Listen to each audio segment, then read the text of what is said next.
Welcome, viewers and listeners, to the Health Revolution, the program that shows you how to have a life of vibrant well-being. In a world full of noisy health trends, we bring you clarity.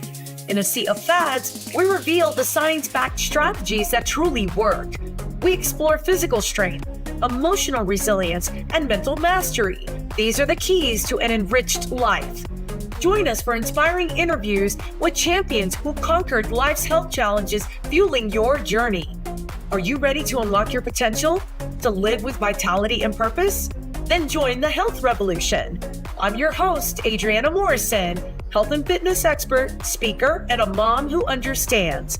Let's embark on this transformative quest. Together, we're about to change the game, starting now. The information provided in this show is intended for educational and entertainment purposes only. Viewers should use their own discretion and consult with a healthcare professional for personalized guidance and recommendations. Hello and welcome everybody to the Health Revolution. We are excited that you joined us today. I'm your host, Adriana Morrison, and no matter which way you're tuning in, please do not forget to hit the subscribe button. We want to stay connected to you. In addition to that, don't forget at the bottom of your tab, we've got some show notes that are referencing information today and our incredible guests. So you're going to want to reference that as we're moving through and then going forward. So today is going to be pretty exciting because we know all things health and wellness means the comprehensive approach to having your best life. Well, what if at times it means that technology doesn't have the answer, or the latest snazzy, the most the eye-catching moments in which that you hear about of how to better our lives? What if we have to go back to the type of wisdom and principles that really hold a strong foundation? So this is what today's episode is all about.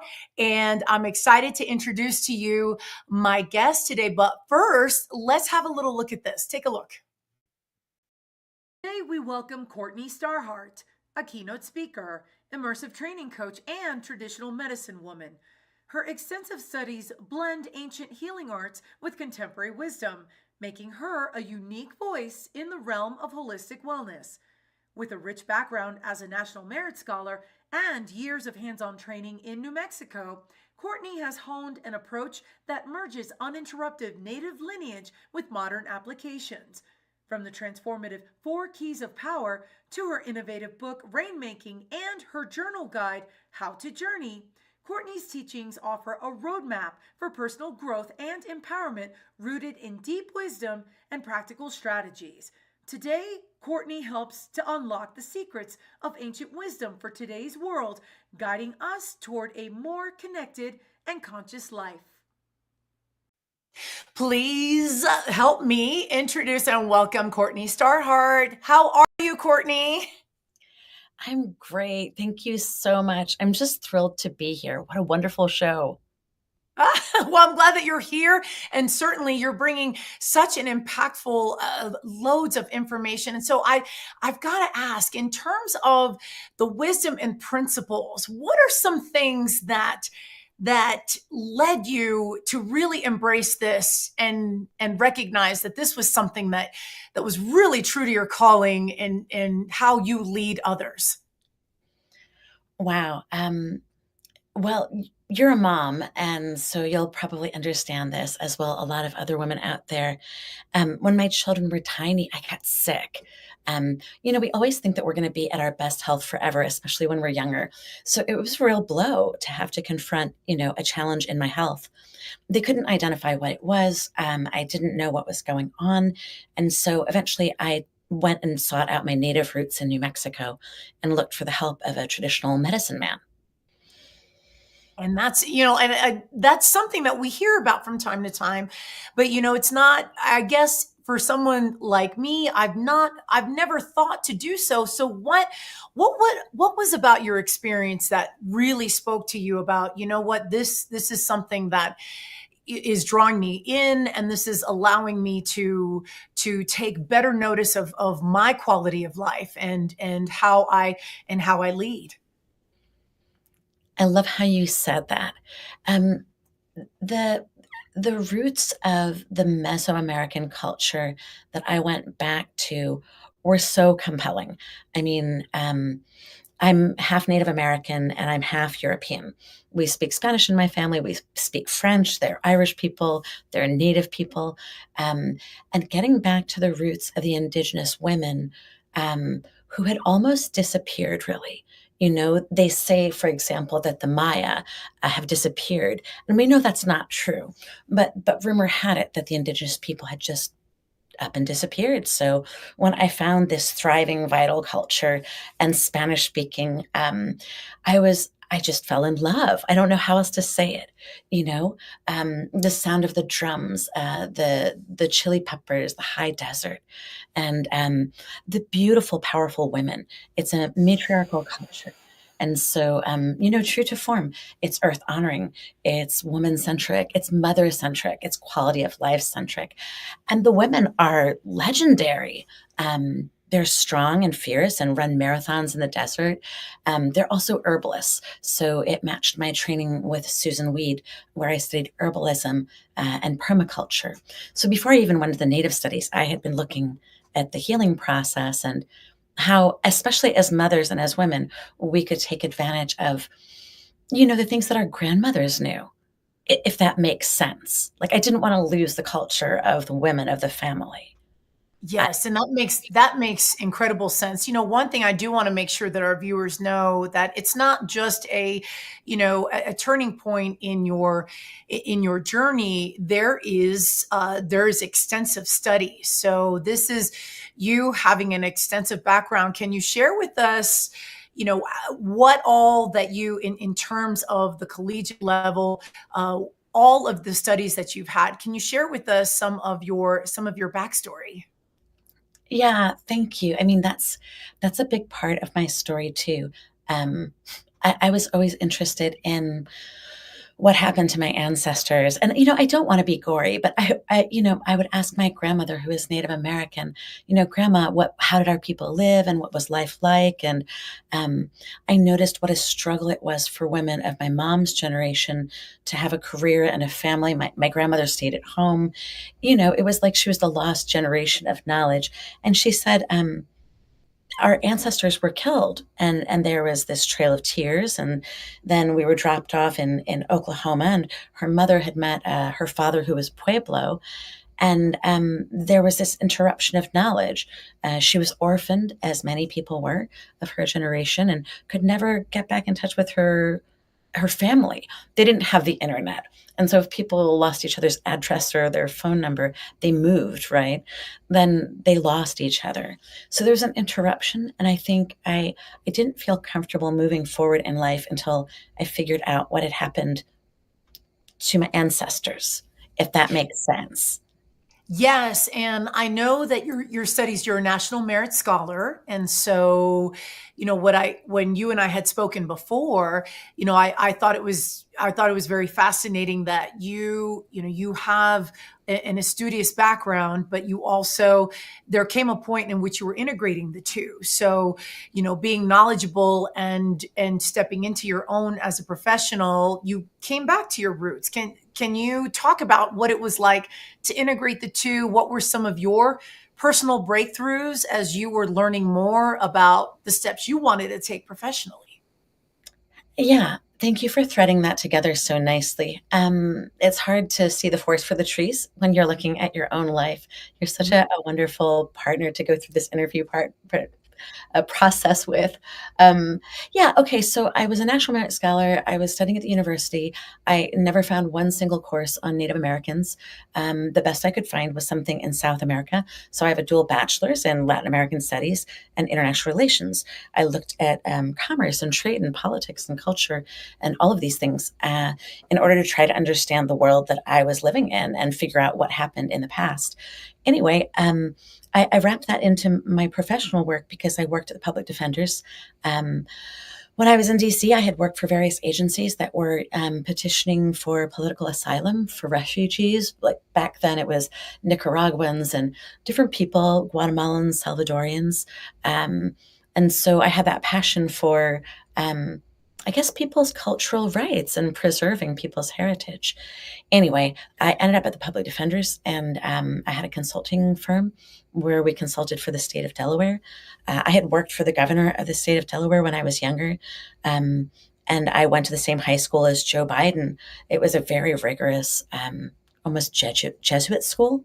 So I got a really good education from the beginning. It was part of my mom's agenda as a single mom that if she had to work and be out of the home, that she would finance my education, which I think is very modern thinking in a way. Does that, I'm It trying to put does. it all together too through my personal story. Yeah, no, I love the fact dual bachelors and just that, there was a conscious effort from how you were laying the path for yourself to really study different cultural differences and backgrounds. So I love that. And obviously that laid the groundwork for you.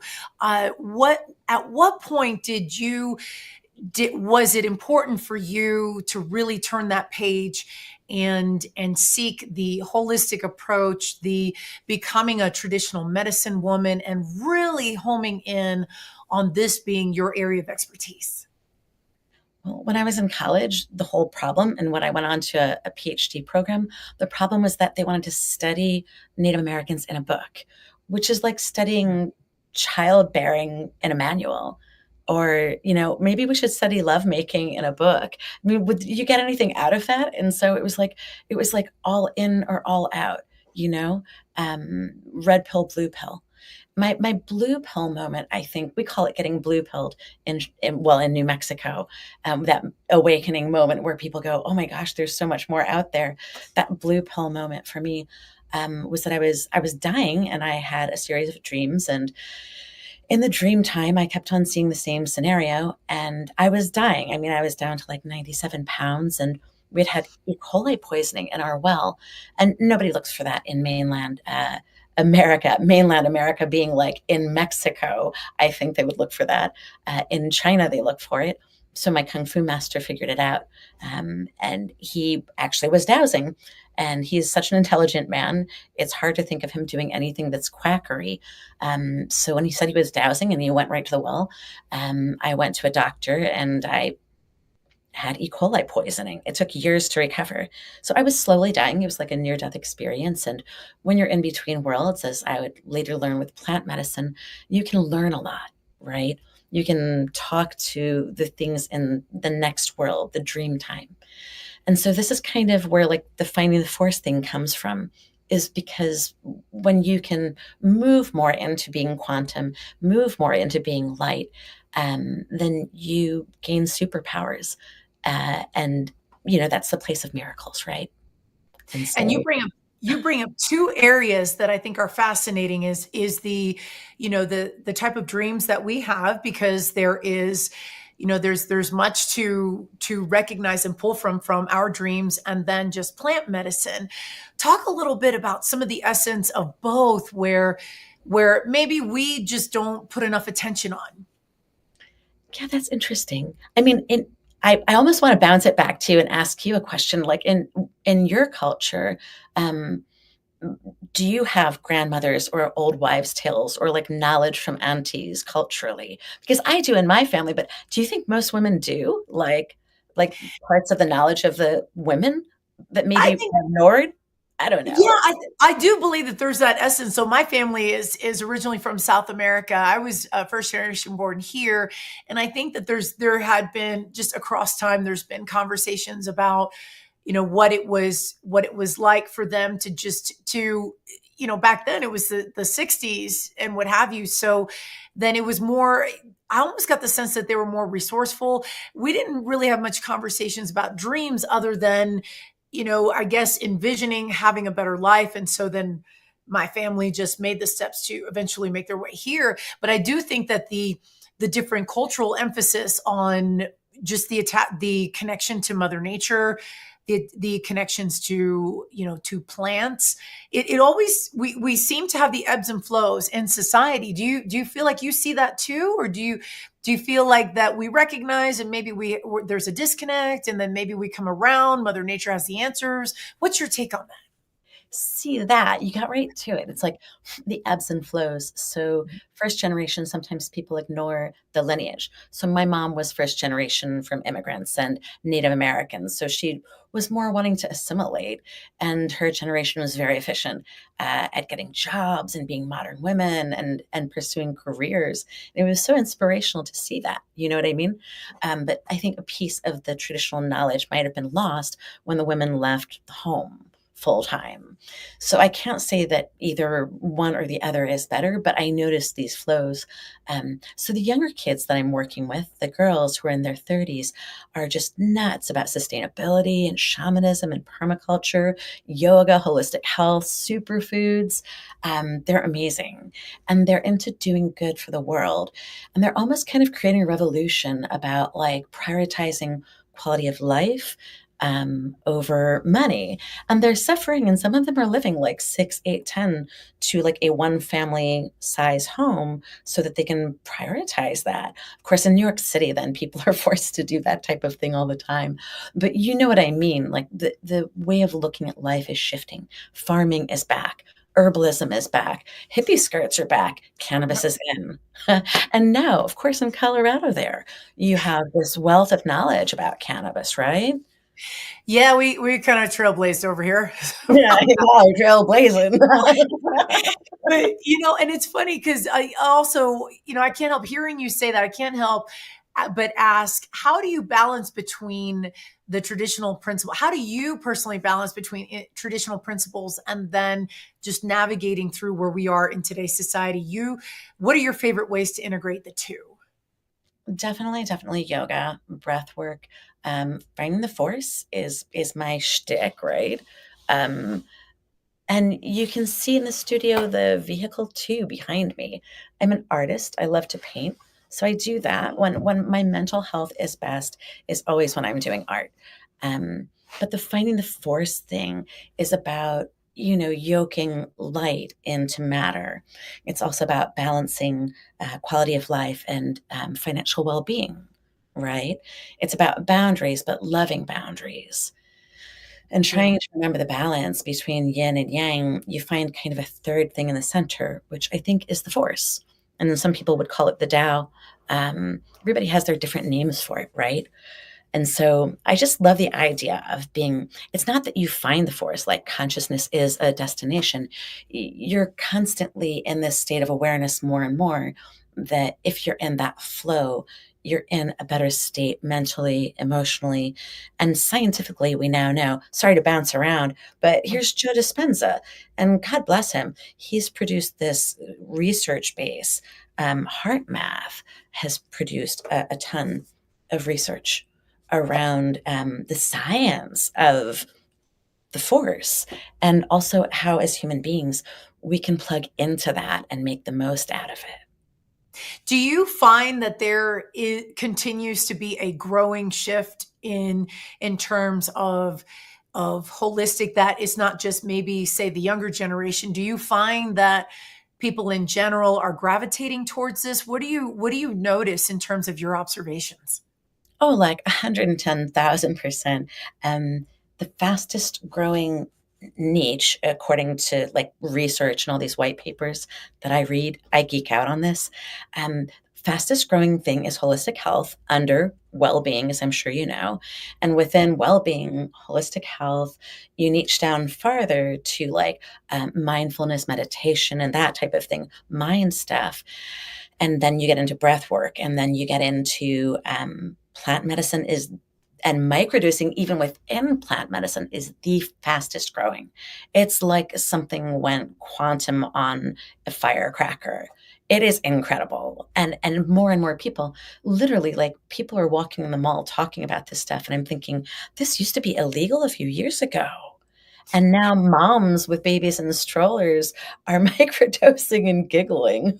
And I'm like, Well, one thing I do appreciate is the the framework that is coming around this topic, that now that there's more attention to that, there's also a level of carefulness and explanation of what can what all goes into this properly. So yes, we're going to take a quick commercial break. We're going to be right back after this. Don't go anywhere. We will be right back after this. Thank you so much for watching The Health Revolution. Our show is growing, and it's all thanks to viewers like you. No matter how you found us, please hit the subscribe button so we can stay connected and continue to deliver amazing content to you.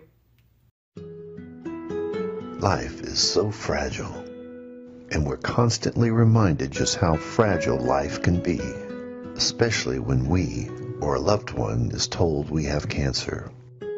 Cancer survivor myself, I can tell you, we still feel very alone in this journey. There's a study that's been showing that patients who are socially isolated have a worse prognosis, have a worse outcome than patients who are socially interconnected. Buddies for Life is a non-profit cancer support group for those whose life has been impacted by cancer. Humor, hope, heart, and hugs. Humor, hope, heart, hugs, and a whole lot of love. Share this with your friends and family and support this community in every way you can. No one should face cancer alone. I am a chemo buddy for life. We are a buddies network. No one does cancer alone. Be a buddy. And we are all here for you as a community of love. We are chemo buddies for life. And if you've heard 3 words, you have cancer, for yourself or someone else, you belong with us at Chemo Buddies for Life. Healing through connections.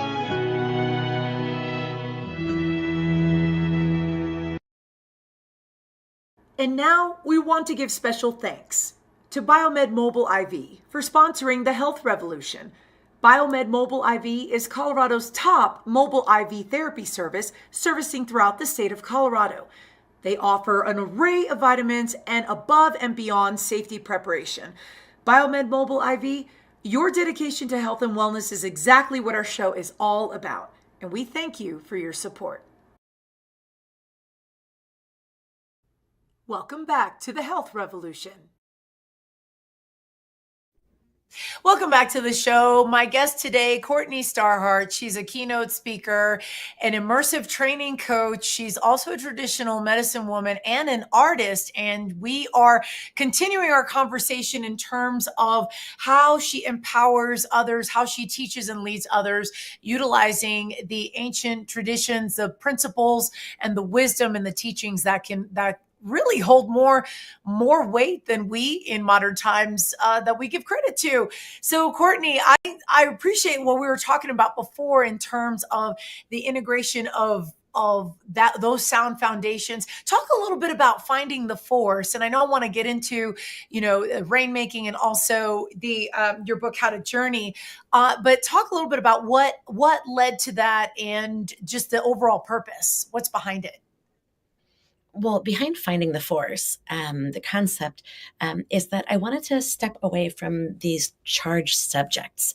I wanted to step into something that was empowering versus something that was, locking horns. I spent a lot of time doing things like covering Standing Rock and doing unpopular things. That nobody else had ever thought of. We installed labyrinths out back of, schools, and we taught kids how to farm. We taught them about seed sovereignty and did cultural preservation work. We built sweat lodges. We built from Adobe. We wrote grants, and we did a lot of really neat things that shouldn't have been that controversial, but whether it's the left or the right, I think when you're in the center and you're very active about it, then it kind of annoys both sides. So I stepped further and further out of anything that could potentially be, I think maybe even challenging, and into something that was neutral, which is I can teach every person how to get in touch with their higher power in a very concrete way. and I can prove it with science. Yes. And so I want to see if we can bring up we're going to be bringing up your slide shortly, but let's talk about your 4 keys of power. So I love being able to dive into this, because as you and I were talking before, you were very intentional in the breaking down and getting granular with how this can be super empowering. So let's see if we can tell us a little bit about the 4 keys of power. And I'm going to see if let's see if we can go ahead and bring up her slide for finding the force. This is amazing. Thank you so much. Tell me, oh, there it is. Oh, thank you so much. Bing. This is my keynote performance. So it's also a training, and I work with our ayahuasca community using this, as well as private clients. I developed it so that I could essentially teach the traditional medicine wheel in a mainstream way. That little compass you see on there is a more mainstream way of representing north, south, east, west. And most people are familiar with a compass, even nowadays, right? But the concept that we have baskets and we have different aspects of us is a really amazing thing that we don't always think about, right? We're 4 different things according to this tradition. Wow. And so, in terms of the power, would you say that it's a what guides us, what leads us, maybe what's innate, or where we feel drawn to grow? Like what adds to that? Well, so it's essentially a compass to navigate in your internal world. What we tend to find out when we do meditation, we work with plant medicine, we do even sweat lodge. We tend to find out, especially in touch with the nature too, and in the dream time at night, we find out that we're more than just our body. We use this analogy of a vehicle. That's why I have the car behind me. You're the driver of the car. You're not the car. So if you bust a tire, it's okay. You can fix it. Or if you have a scratch in your paint because you have a trauma, it can be fixed. But you have to come into conscious contact with the fact that you're the driver and pay attention to where you're going. So it's like saying, why would it be powerful to have a map if you're going from LA to, I don't know, Las Vegas? You would want a map as well as a compass. And so some of these more slippery concepts are difficult to really pin down. So I put together that keynote performance so that people can experience it immersively. Because when you experience navigating, see, we visualize ourselves in a ship, and I say, can you navigate your ship when you're having this kind of, it's a journey. Like I take people on a hypnotic soundscape journey so that they can experience the dream time, their inner world for themselves. Does that make sense? Like your imagination, right? It does. Now, is this the people who benefit most? Is it those who just feel a disconnect and just feel lost? Do you feel like those who just want maybe more out of life and they feel like maybe they're going around in circles with that? Where I'm curious with who have you seen benefit greatly from this approach? Well, so there are 2 main tracks, right? There's the plant medicine and microdosing part. This system really benefits people who are working with their inner world to do their shadow work or to develop themselves.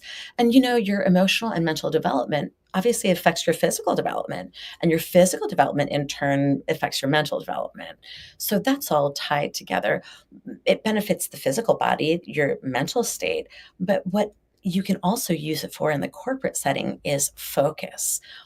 Corporate America right now is losing $650 billion a year to distractions in the workplace.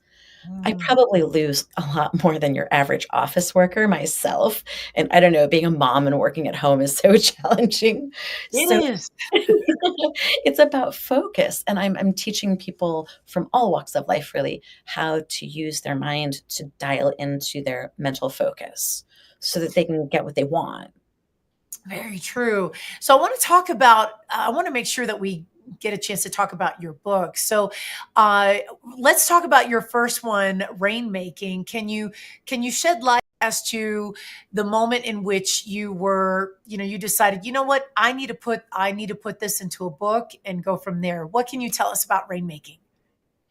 Rainmaking was when I was dying, and I went and I interviewed 10 world-renowned experts, including Masaru Emoto while he was still with us, Fred Allen Wolfe, Joseph Chilton Pierce. The representative from the Maharishi's Foundation was fascinating, Vanessa Vidal. We did a radio show with her on KUNM. We essentially, Princeton GCP was wonderful too. We gathered all of this information about consciousness. And then at the same time as I was gathering the research and interviewing these experts, I was compiling the psycho-spiritual part of it, my dream time adventures. As I was dying, I was hallucinating almost like people do in an ayahuasca journey. And so it was a very interesting, challenging time, dying very slowly, kind of losing your mind at the same time, and being very challenged to learn how to pray.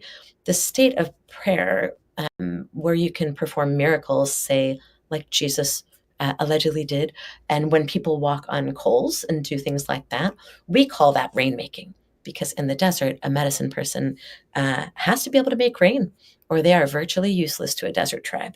So that's like the defining characteristic, if that makes sense, of a medicine person of power, to be able to make rain.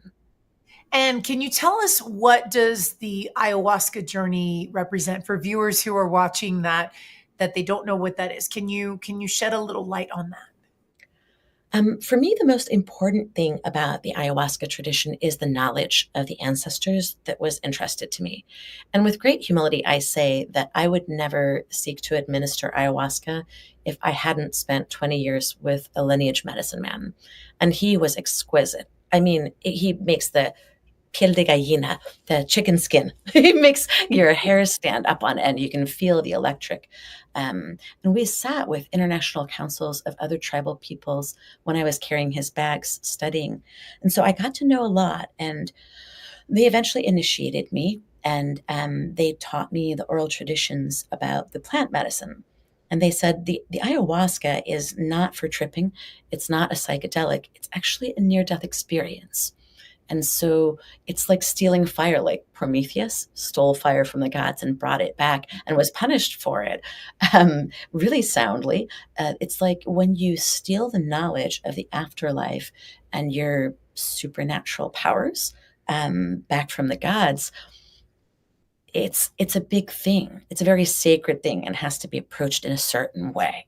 So we're kind of stealing the knowledge of, not stealing, because it's our birthright, but we're regaining the knowledge of the spirit world that makes us incredibly powerful. And so I have some medicine here that I would be willing to show you what it looks like if that's comfortable to you. But if not, I can describe it verbally.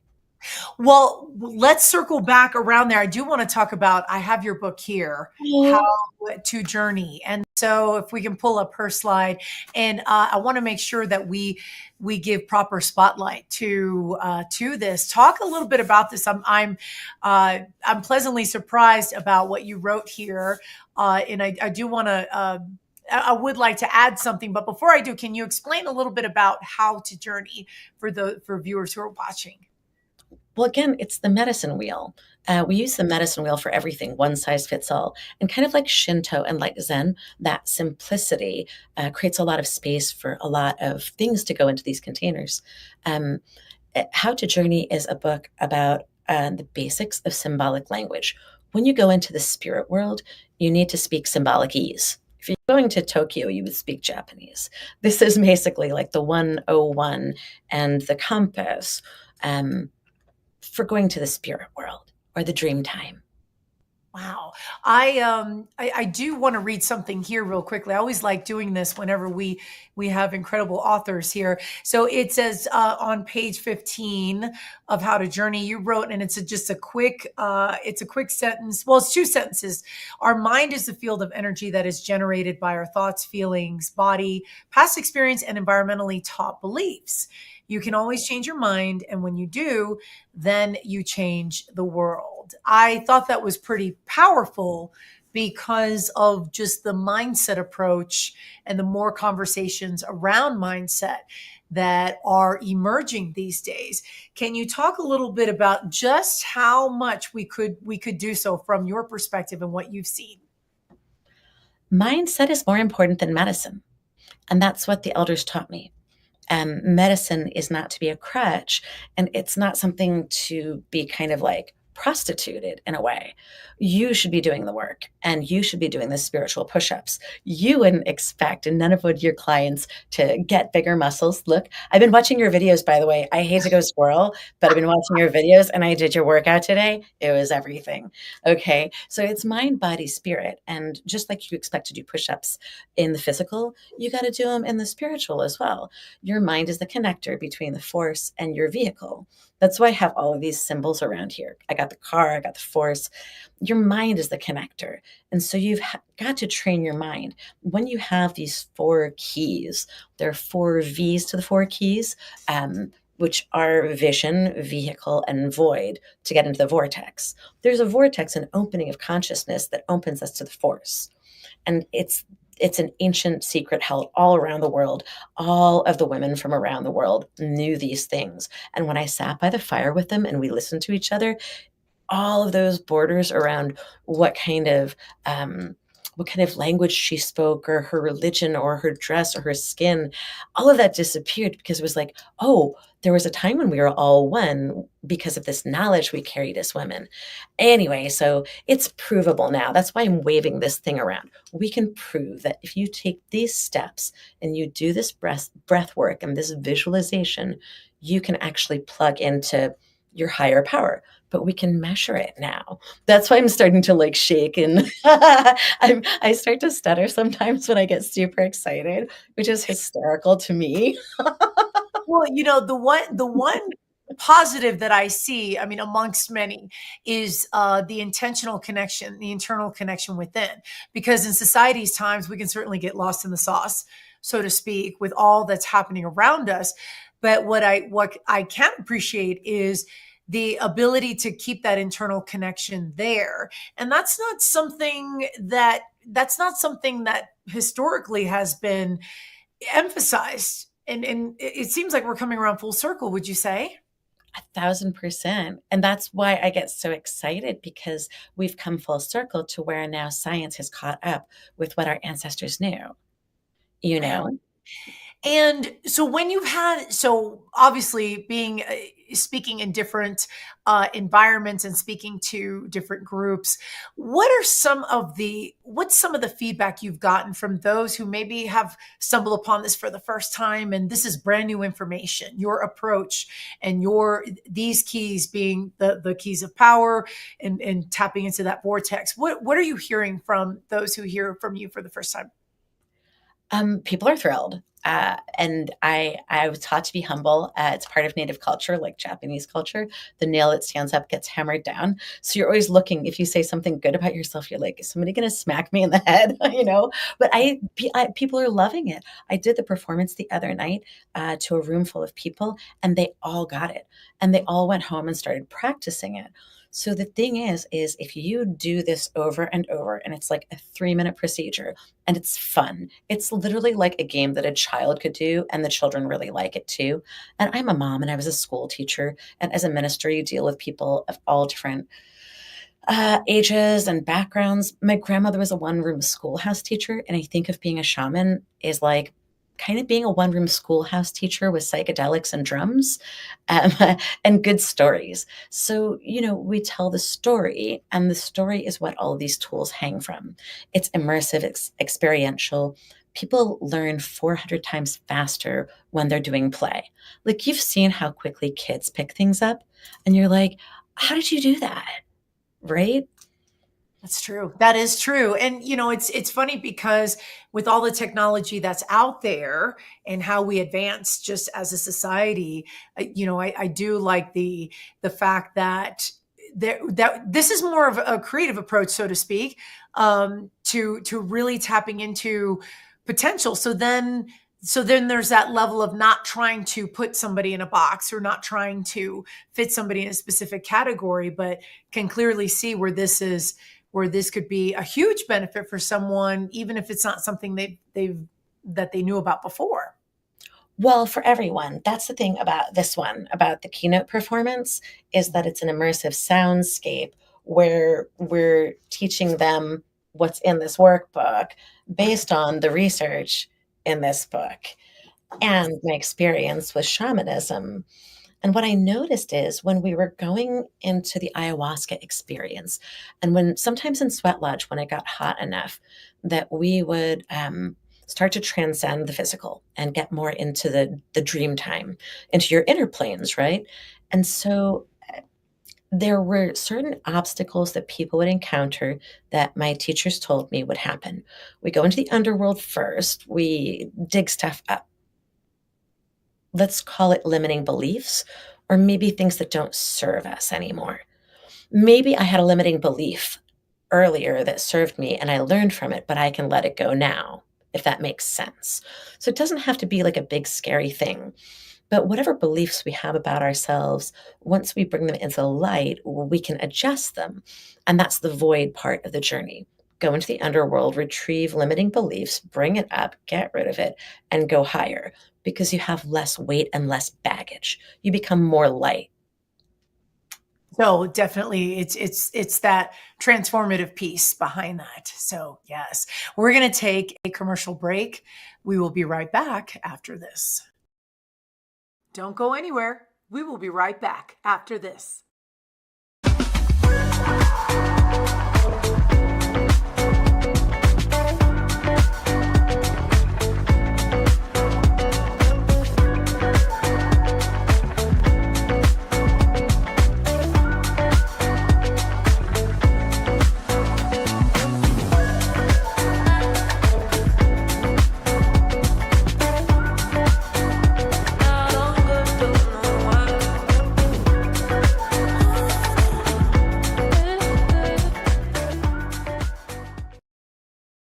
Let's quickly dive into a common issue for us women over 40, mineral deficiencies. As we age, our bodies often struggle with absorbing minerals like calcium, magnesium, and iron, which are vital for our health. Calcium is crucial for bone health, especially as we're more prone to osteoporosis. As a matter of fact, 1 in 3 of us will be diagnosed with that. Magnesium supports muscle and nerve function, and iron is key for maintaining energy levels. So what can we do? Well, first, a balanced diet rich in leafy greens, nuts, seeds, and lean meats is essential. Think spinach for magnesium, almonds for calcium, and lean beef for iron. Second, consider supplements, especially if your diet or lifestyle makes getting these minerals challenging. But always consult with your healthcare provider before starting any supplement regimen. And let's not forget, vitamin D plays a big role in calcium absorption. So a little sunshine or a vitamin D supplement can make a big difference. Finally, regular exercise and staying hydrated aid in better absorption in these minerals. And this is your Fit Bite for today. Welcome to E360 TV, the live streaming and on-demand destination for influential voices and enlightened audiences. We offer trending, grassroots, and purpose-driven content across a diverse range of interests. E360 TV is more than just watching programs. We offer the ability to interact with live shows connecting audiences to real, authentic influencers and storytellers while streaming to millions of devices.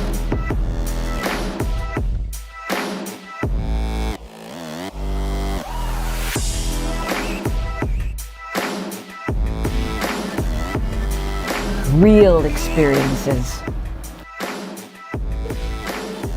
raw conversations, one destination for it all.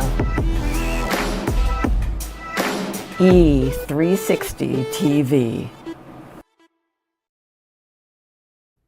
Welcome back to the Health Revolution. Welcome back to the Health Revolution. My guest today, Courtni StarHeart. She's a keynote speaker. She's also a traditional medicine woman, an immersive training coach, as well as an artist. And Courtni, we were talking before the right before the break how we talked in so many different elements of how to really become lighter in terms of getting into taking out the things that weigh us down, the things that don't serve us, the things that that we're in a different space, and talk about the process by which you notice others go through that you've gone through in terms you feel lighter. Now, is this newfound space where you're seeing things from a different lens? Do you feel like your self-care is elevated? What thought process is different? What is part of all of that in the transition? A huge part of it for me is where rubber meets road. You see a lot of people talking in theory, and I like the practice the best. So with my clients, I think it's important to lay out a plan, which I did for myself too. I was a study buddy for one of my clients, a young man doing his master's, and his parents gave him this gift. Anyway, I ended up being his study buddy, and he said, well, if you're going to the gym, I'm going to the gym. And I said, well, if you're going to the gym, I'm going to the gym. And so we started, making a plan and nutrition and all of that. It was a really cute thing that I had never done before. I don't know if I'll do it again. But that's one example of, if you're not going to the gym, no matter what the ayahuasca tells you, do you really expect to feel better? I mean, honestly. Well, the human body was meant to move, so I definitely concur. There's that piece, right? And then there's the piece about the breath work, teaching people a manageable system. So you can use it if you're a corporate person. You can use it in any capacity as a teacher, anything, because it's just a simple process. We teach for breath work techniques. The first one is finding the breath. The next one is a little bit of EMDR. The next one is learning to inhale and exhale deeply to really fill the compartments. And the final one is actually breathing in these different colors of light. There is some kind of switch that it flips in the brain when you're thinking about light and thinking about colors. Isn't that crazy? It's fascinating and well worth diving into for sure. Now, you mentioned in your client, you work with clients. So who all do you work with? I think it's important to hear more about that. Thanks. I appreciate that. I love working with people. I've been studying to be a keynote speaker with Anthony Trucks, and I'm not doing advertising. I'm just saying the name because it's a big thing for me. To work with someone who's a major athlete and a major speaker and just a wonderful human being. I got trained in a keynote speaking process. It's more than just, hey, like, here's how to get on stage. It's a process of like personal development. And this is also how I do things too. So it was fascinating. This is a one size fits all transformational process. And I discovered that I really wanted to share my traditional culture, what I learned from plant medicine, and what I learned in my life as a woman, and working with thousands of people with plant medicine, with traditional native technology. I worked with thousands of people. And then dialing it in, I started enjoying working with corporate women. Then I started enjoying working with groups of people. I thought, what if I could get on stage and I could make a presentation that almost anyone could use? What if we could make consciousness go viral? Wouldn't that be a great way to change the world? Well, it's certainly, the conversation is worth having for sure. Yeah. Now, in terms of the breath work and also just leading people to empower their lives, now let's talk about some of the events that you've held. You have retreats, you have one-on-ones. Like, what does that look like? Yeah, thank you for keeping it real and keeping me focused. I get excited. So I do retreats. I've been doing retreats for 15 years. What that looks like is combo frog medicine. And I'm pointing to this because we apply the medicine topically to the subdermal layer of skin, and it leaves little burn marks. And so that is a purgative, which pulls trauma, especially pre-verbal trauma, out of the amygdala. and out of the body tissues, cleanses the colon, it cleanses the lymphatic, it gets through the blood-brain barrier and into the brain so that we can actually revitalize the brain. It's also called la vacuna, what is it? La vacuna de la selva. What is it? The vaccine of the jungle? I'm not 100% sure in terms of my Yeah. Spanish.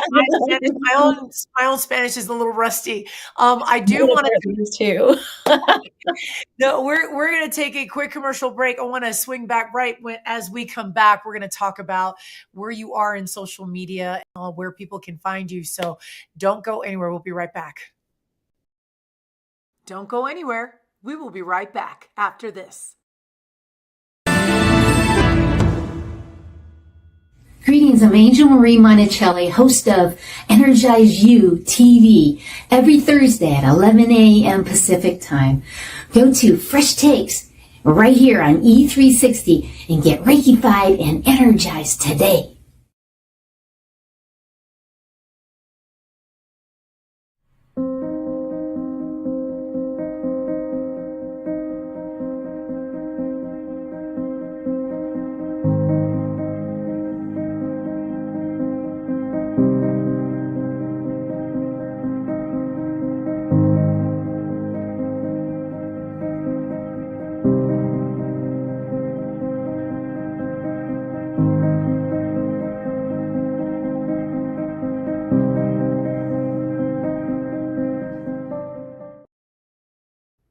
Welcome back to the Health Revolution.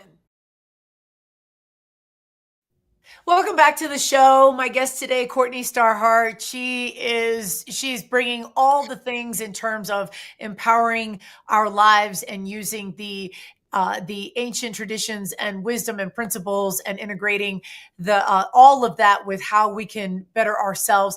Courtni, where can viewers find you where are you out there on social media? On social media, it's Courtni StarHeart on IG, as well as Facebook, LinkedIn, all the same, consistently. Okay.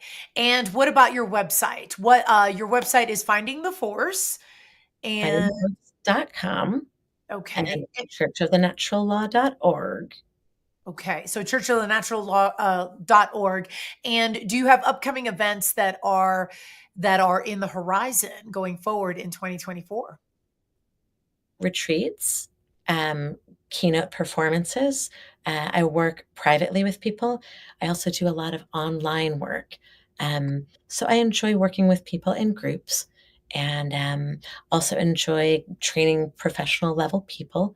I think it's one size fits all, the breathwork technique. Okay, so not only in person, but globally.